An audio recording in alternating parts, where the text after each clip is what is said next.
Hello, welcome back to the last time we'll see United Empire for a worryingly long time. Anyway, I've got some things to finish off before the Empire falls apart. Voluntarian Alliance the Wrathful. Going to move over here. Ulpius Flavius is going to meet up with Voluntarian Rianus the Wrathful. And he's going to give his Historian to Ulpius Flavius. Historian gives you +1 command apparently. Oh, that's just as well. That's half my degree, wasn't it? History and Political Science is my degree. So does that give me +1 command and +1 influence? Not very likely.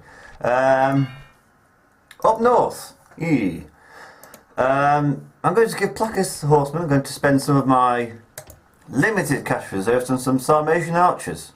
Because they're wonderful. I say, what do you do when you can't when you can't build your own good horsemen? You hire somebody else's. Now, you can't quite reach there, but you can move up a bit.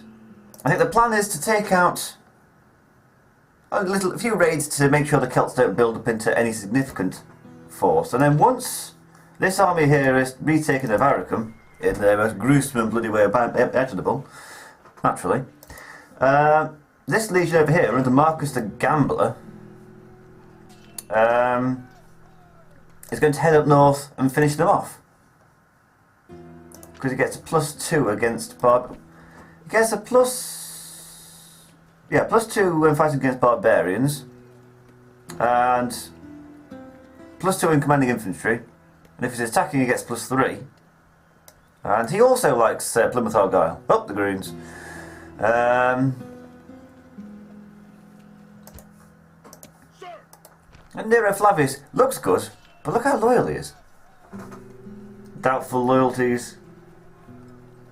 Oh, the Reds. I don't know. Nottingham Forest? Man United? I don't know. I'm going to stick with the lower leagues. What about him? He doesn't follow the football. Oh, the Greens. Now this assassin is going to take on, hopefully, Fiorba. Because if he doesn't, he might bribe Boricum, which would be a pain. Also, what you want to watch out with the Celts is their fleets. They build up quickly and they build up and they're quite aggressive. Anyway, we've got some money left over, so I'm going to build a chapel in Godova. There's a few places that could do with ports. I think Carolus could do with a port. And Mediolanum. And that's it. Budget spent. Well, these Federati infantry are going to go down here and join one big happy family. And Spurious the God Squad, the one-man God Squad, is going to get on that boat next turn. Going to head himself up to Ravenna, because that's still pagan. Now it's optional whether he's trying to convert. I mean, you can perfectly easy to just convert Rome back into a pagan temple, and then you have to watch your succession to make sure that when Valentarianus dies, I'm going to get that right at some point, or he's going to die, one of the two. You appoint a pagan as his heir. And then you can return Rome to the pagan gods. Much like Julian the Apostate tried to do. But he failed, which is why he's known as the Apostate. To the Christian scholars that followed. What else was I doing? Oh, I'm completely ignoring the Eastern Empire. Because they're just not very pleasant. And if it seems like I'm dawdling, it's because I'm rather enjoying having a whole empire. Oh, between turns, we've got a message saying we had the largest empire. Where are we? Military ranking, production ranking, territory ranking, top 5. Huh, yeah, 26 provinces, 25 provinces. It tells me there, and it still said 26. Never mind. But it didn't feel like a victory because I didn't earn any of it. In fact, if anything, I'm going to lose quite a portion when I press this button. Oh, the Franks. I'm going to give you map information, and you're going to give me a single payment of 2,000 denarii. And you're going to enjoy it.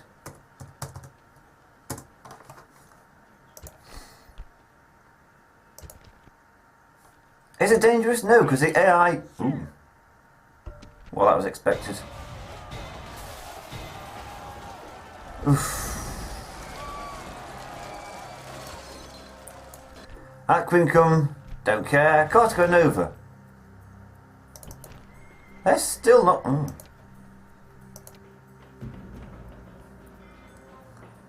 Oh well. I suppose you could use that time to build a Christian chapel. Civil revolt in Carnuntum. That's to be expected, and I also don't care. Civil revolt in Avaricum. That was to be expected, and I'm well prepared for that.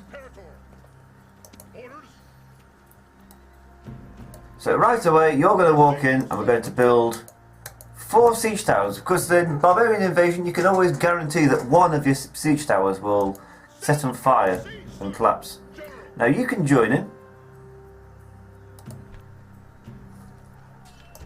I think they're all supposed to meet up.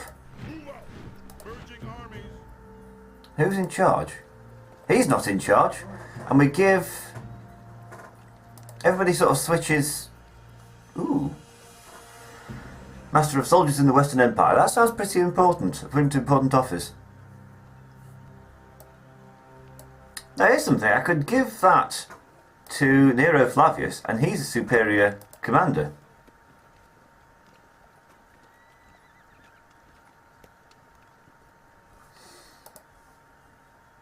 Yeah, I'm up for that. Give him that title, and he's got four rings of loyalty. Doesn't seem like much, but he's fairly dependable. Known to be a loyal and dependable sort, who can be relied on to do the right thing for his friends. And the number of titles he's got, he looks like a friend to me. Marcus the Gambler is going to sit side. So we're going to use his general's bodyguard, because that's your main advantage at the beginning of the game as the Romans. You've got a lot of generals. Some more loyal than others, and they, general bodyguards have 2 hit points and are very good fighters. Salamantica.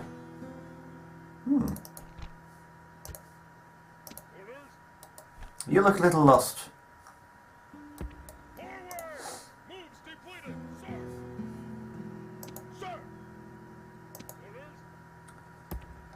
So I'm surprised that hasn't gone yet. This is kind of scuppering up my timetable.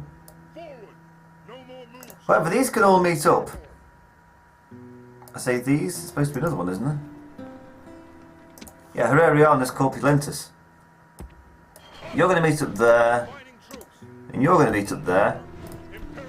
Now, the siege engineer goes to Hererius Corpulentus, or Publius Fabius, I can't remember. One of them knows how to command. None of them knows how to command. No, it's a rhetorical expert. Proven loyalties, wildly extravagant. Oh, the whites.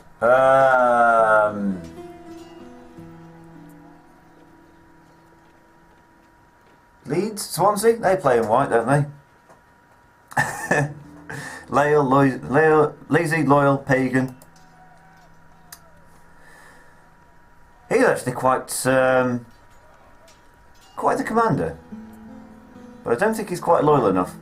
So we give him all of these things: the actor, the herald, the musician, the judge, librarian, and the aged retainer. Now look at how influential he is for a 29-year-old. And you head up to Tarraco. And these two have a siege engineer between them. Oh well.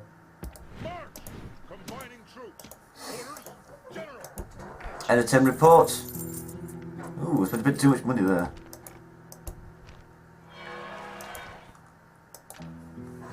Yeah, I'm a lot less profitable now that... you can go up to talk to the Saxons. A long and windy road because the Franks are in the way. I need you to go and talk to the Goths. So a lot of people complain about the horde mechanics in this game as being grossly unfair to the Barbarian factions, but I quite like them because it brings across the... I think it's a good way of simulating the problem the problems that finally brought down the Western Roman Empire. In that the Huns start off over here as a horde. They knock into everybody. I think the Vandals, the Roxolani, the Sarmatians, and force them to up sticks and horde. And then they all head towards the west. They knock into the Franks, the Lombardi, the Burgundii. Then they horde, and then they all come to the west. And so the Romans end up with this problem of like hordes of people that have been chased away, initially by the Huns, through to into their empire. And that's true, to a greater or lesser extent. Well, a greater one, because the Goths were forced up down here, were forced to up sticks and flee. They were terrified of the Huns when they arrived, and led by Alaric, they begged to be allowed into the Roman Empire and to be made to incorporate themselves as citizens of the empire. They'd say, we'll pay taxes, we want some land somewhere, it doesn't have to be good land, our soldiers will fight in your military, which is what the Germanic people have been doing for ages now, since the Romans become lazy and decadent. Ooh, how dare they. Go on, kill him. He's not a dead man, he's still very... Oh wait, no. Yes, he's dead. Right, that's one down. Who's this? Yeah, I was talking about Alaric the Visigoth, and they brought in and said, we brought all these people, all these troops, all these people are willing to become citizens, and the Romans, for some reason or other, said no. So they just marched up into Italy and sacked Rome in 410 AD, and that's how the sack of Rome from 410 AD started. But it was because the Goths were trying desperately to get away from the Huns, who were pretty terrifying. Right, there's been so much time living in the horseback, they're actually bow-legged. And had spent almost all of their lives on horseback. Now, Spurius Flavius. Have you heard about Jesus? You can go there. You can't quite make it into Ravenna just yet. Though you can make sure Rome is fully Christian. Which it isn't.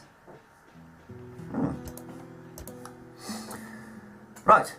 Spurius Flavius, you can go into Rome. And now we can tax them. Hey! I'm rather worried about the money supply. I was expecting something a little bit better than that. Let's go into this. Agent detected. Marriage celebrations. Construction report. Recruitment reports. The Rome of the Eastern Empire and Sarmatians, ceasefire in effect. Oh yeah, what I'm also hoping is that the Goths will come down, the Huns will come down here, knock the Goths down here, and they'll attack the Eastern Empire. Because if the Eastern Empire doesn't get attacked by a barbarian, they'll come and attack me. All these are retinue expansions that are of my doing, and a successful attacking of a diplomat. Take that, diplomatic immunity. Okay, so here we go. Let's finally get a battle. Let's not get a battle. Ooh. I said let's have a battle.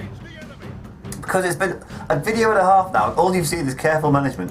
Followed by a little history as to why it's important to have the horde mechanism in a total war. Barbarian nation. It's also called barbarian invasion, so you can't really complain that the barbarians are overpowered. It's basically their game. In the same way the original Roman Total War, the Roman factions were all massively balanced. And here we are in the Scottish lowlands. But think on this. They feel at least as bad and don't have me to give them victory.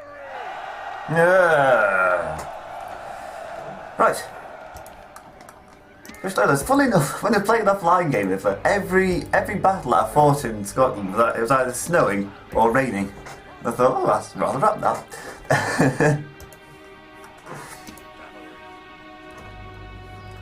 So let's get these Sarmatians.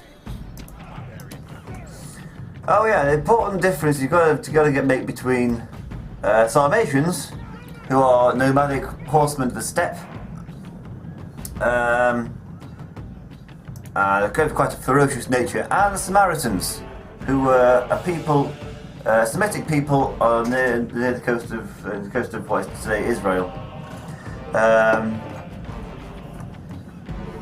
I don't think the Israelis particularly liked them, which is why they found the idea of a good Samaritan being laughably implausible.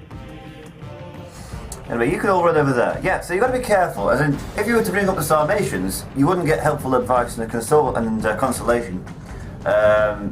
You'd get mowed down by a bunch of horsemen. It took me ages to realise that difference. Not that I've ever rang up the Samaritans, or the Sarmatians. Although if I was going to ring up one of the two, probably be the Sarmatians.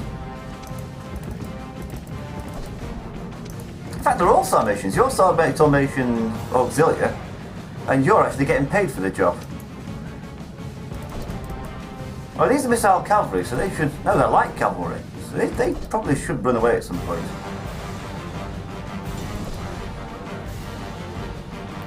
That damn Scotty chariots. Scotty eye. Huh. So that's how Scotland got its name. For those, I always thought they'd been invaded. They were invaded by the Picts, not soon afterwards. Whoa! There we go. Yeah, I don't like the Celts in this faction because they have all the things all the troop types I don't like. Chariots, war dogs, and berserkers. Berserkers you might see later. It's always important to attack them with bows, because you can be as heroic as you like and berserk as you like, but yeah, that doesn't stop you against an arrow, does it now?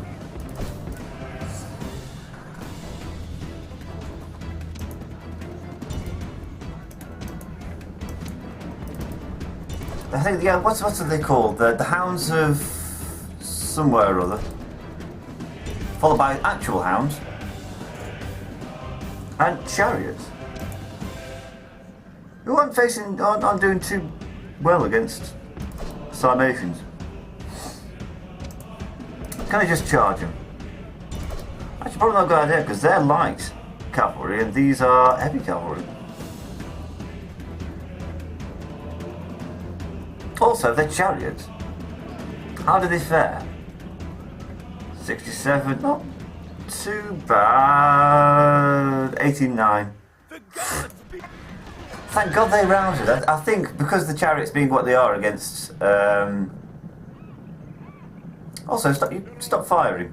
You're hitting your own men. I say your own men, you're mercenaries. You don't have your own men except yourselves. Yeah, if they hadn't routed, the old sort of chariots massacring horsemen thing would have happened again. Well, how was that? It shows that Rome still got it. And in many ways, Rome did still have it until the Huns came. I was reading about it. I wouldn't go quite that far. They did have to catch up with them after they ran away first time. So what I started to do now, when I do a Let's Play, I'll start reading about the period. Did it a lot with the Roman Republic. And I was saying, yeah, well, there's nothing particularly wrong with the Roman state of, oh, you're going to come in and cause trouble. Maybe.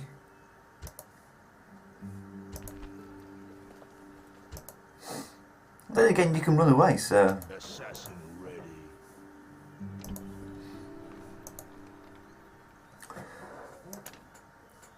Oh yeah, I was talking about how the Roman state wasn't too bad.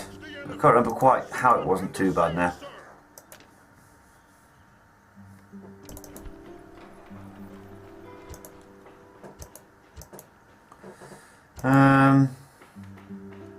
Yeah, there's just nothing for it.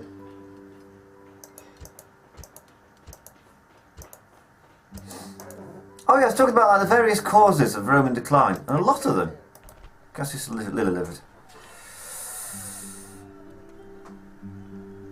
A craven coward, he's going nowhere near any commanding armies. And people, there's so many causes that attribute it to it.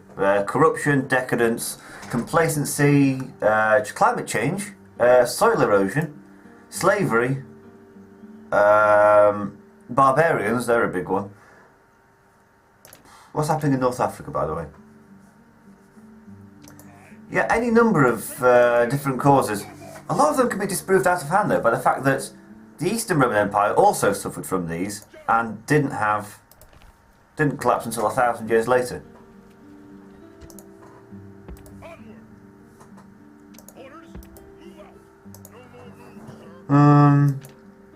The problem with this Let's Play is I've got to make sure I get everything. This is a large empire. No wonder they split it in two. It was Diocletian who split the empire into two, and then they tried splitting it into four, but that didn't quite work out, so they split it back into two again. Then he died, and then Constantine took over, and then renamed Constantine to Constantinople. So Constantine didn't actually split the empire, but he did very well out of the split. You're still making a loss. What's wrong with you? You're having to pay for a lot of generals, lots of troops. Entertainment? Salona? Entertainment? What? Ah.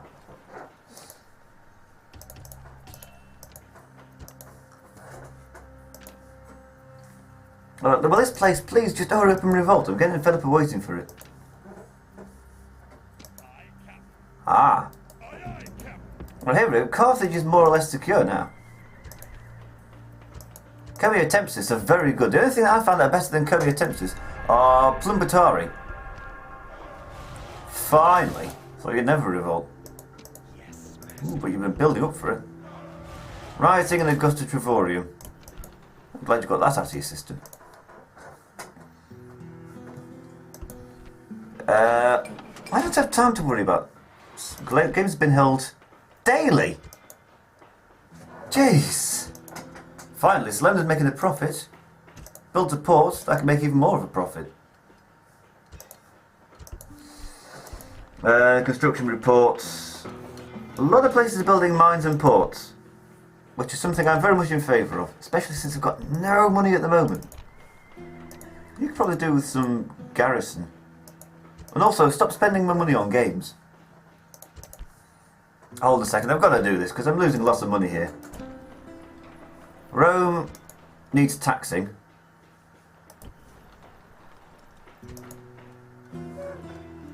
Ah, why can't you be happy? Syracuse, you're happy enough. You're definitely happy enough. You're not happy enough. Whoa! That was the wrong one. Okay, not as many people are doing games that I've actually got a real problem with income on the hands. Starting treasury, treasury total.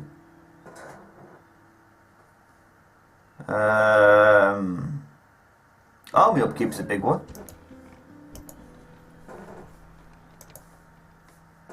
Ah, because there's still some Federati cavalry around. Ooh, could do with putting you to good use.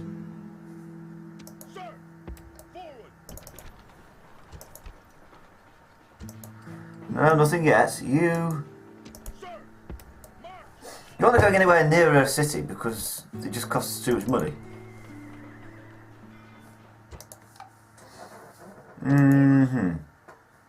Volunterianus, the Wrathful's still alive. He's 63, the old fool.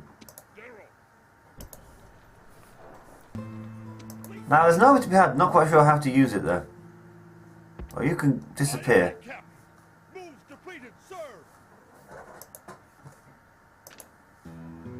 Now, it's fortunate that they didn't come forward and attack. I don't think they would have fared particularly well. Assassin ready. He's dead. Yeah, kill him.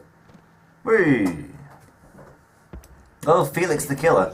We weren't lying about that name. Let's have another bash at... Ooh, we've got wolfhounds. These aren't so war dogs or warhounds. These are wolfhounds. Barbarian peasants and gallaglasses. shouldn't be a problem. But look at that. That's how a well organised general acts. If he put him in front of infantry, he'd be useless. But he's got 5 now. 9 stars. It's 249 men versus 450 men and 60 dogs. Sorry, wolves. How do you tame a wolf? I mean, yes, you must do it at some point because that's, you know, huskies are practically wolves, aren't they? Today is a good Here we go, see what I mean? Misty, foggy, cold, snowing. of brave Romans who fought. Oh, this weather's miserable. Ooh, standing stones. Actually, this might affect my Sarmatian cavalry.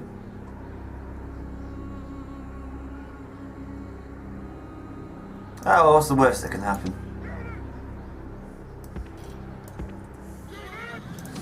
I use them to take out the wolfhounds, I think. Because, of course, wolfhounds, like war dogs, are a good weapon, but they're vulnerable to arrows. You shoot them off at a distance, they're not going to come charging towards you. Gallow glasses, I can outrun everything else, so I can do this. I've got command of the battlefield. Those are peasants.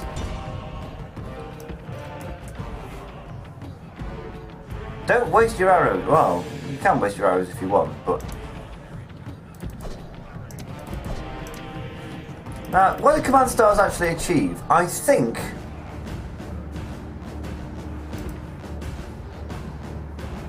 It basically increases your morale of your troops and the attack of your troops and reduces it on the other side. But all these stats are improved just a little bit. Sarmatians. Just can I charge them?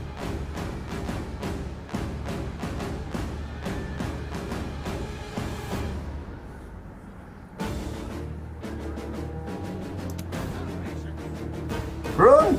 Why aren't you running? So now what you want to do?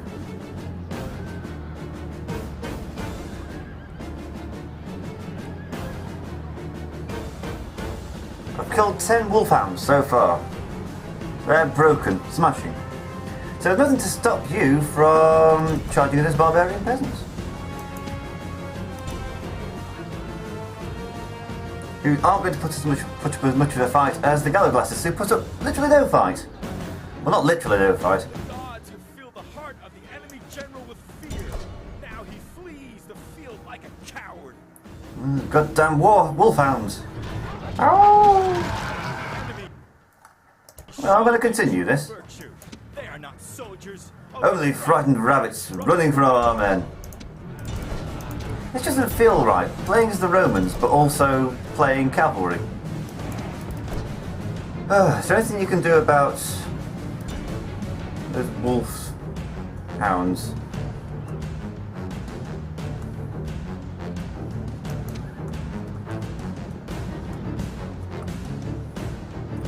Well, I think that's everything. Who's left? It's a heroic victory. Again, you call it a heroic victory. More of a heroic victory than the last one, but still... nothing really to write home about. Particularly since Rome is such a long way away. Kills 5.